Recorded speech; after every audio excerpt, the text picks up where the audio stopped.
Hi, Athena. Thank you for having Hi. me. So I started having some unusual bleeding when I was about 5 months pregnant with my little boy, who's now 3.5.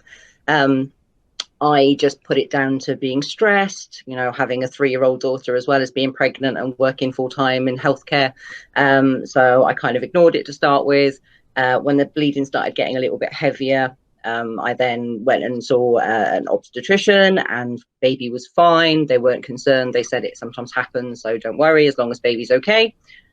This went on for months throughout my pregnancy. The bleeding got worse and heavier, started getting bowel problems, back pain, leg pain.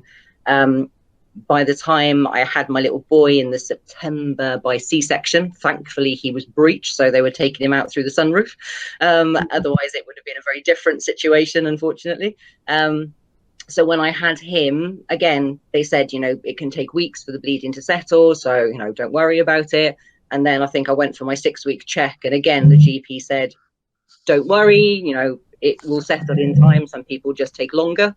And by 8 weeks, I thought, no, this is just going on too long now. This has been Mm, what, 5, 6 months now it's been going on.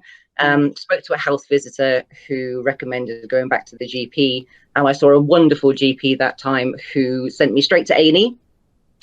They were thinking it was an infection or kind of a retained placenta from the C-section.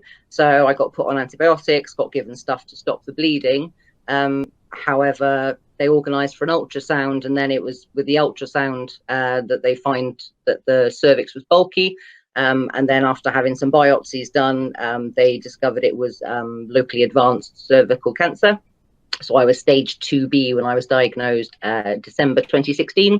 My little boy was nearly 12 weeks old at that point.